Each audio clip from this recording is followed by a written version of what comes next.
The great thing about HBO 24/7 is I get to watch the Leafs lose in pristine HD in slow motion. Just think, in a couple weeks you can watch them lose outside in the cold. What? You serious?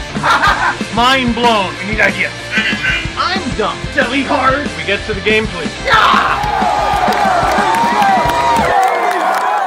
The Leafs lose 5-4 in the shootout to the Detroit Red Wings. Pity point. I'm going to keep this video short and keep my toucan because the power is going out across a lot of the greater Toronto area, so I don't even know if I'm going to be able to upload this thing. If you're watching it, hey, it worked. This game was a sign of the times. Entertaining? Sure. 8 goals and then a shootout. I mean, what more can you ask for offense-wise? But some of the sloppiest hockey I have ever seen. The Toronto Maple Leafs and Detroit Red Wings, 2 triple namers and original 6 teams, played a junior game. Defense, LOL. Detroit, was anyone impressed by Detroit? I wasn't. Hell, Gustafsson let in 4 goals and he might have been their best player. At least 2 great saves and 1 save of the year candidate to go with the other one he got. Gustafsson's weird. He was never able to really put it together in Toronto and then keep it together. He had stretches. And you saw in that big paddle save he made on, I think it was Phaneuf, he's got the athleticism. That was never a question. But he would often lose focus or whatever and just get sniped on in a dumb way. You go, why that goal? The Lupa goal is one where I go, yes, that was an impressive shot, but my favorite term with Gustafsson, I think it was coined by the pension plan puppets, is the Jonas Gustafsson shutout. Have a great game and let in 1 terrible goal. A lot of Gustafsson games with the Leafs were like a tiny, teeny little spaghetti sauce stain on a just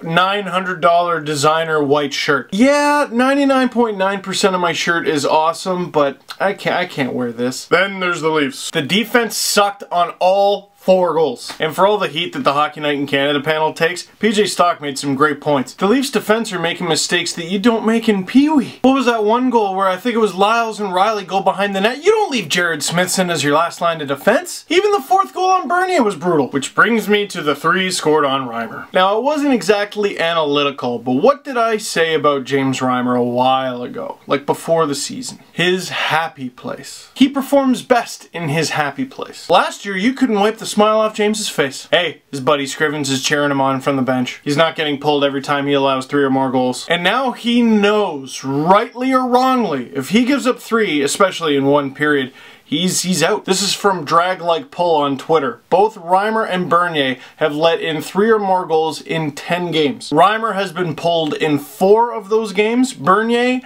none. Now, before you get all up in arms, there's a little something that should be added to that. Bernier's goals were a little more spread out. Reimer had a couple really bad periods. And let's be fair, that 2nd goal was not very good, and the 3rd one did go through Reimer. On one hand, it's difficult to blame Carlisle. On the other, it's difficult to blame James. Do I blame Carlisle for yanking Reimer? No. Do I think Bernier has been given more leash to work with? Yeah. And getting back to the happy place, consider this. Reimer did a pretty good job of hiding it in interviews, but the Leafs go out and they get Bernier. How do you think he feels? It's a contract year for Reimer, and they go out and they get this guy? Of course he's gone at the end of the year. If he even makes it to the end of the year, he might get traded before that. Unless the Leafs think I'm a career backup, I'm certainly not staying here. And seeing as Bernier wanted out of LA so he could be a starter, I really don't see a tandem lasting. Reimer's been 1 foot out the door since July. And I'm not saying he hasn't been trying. I mean, look at his play, look at his numbers. He's been fine for the Leafs, but the writing's on the wall. And whether it's Reimer in net or it's Bernier in net, the team's brutal. They're just not good enough. My friend Nate, who gave me this hat, asked a very good question at dinner the other night. It's a math problem, actually, and I want your help. The Leafs are X away from being a Stanley Cup contending team. Solve for X.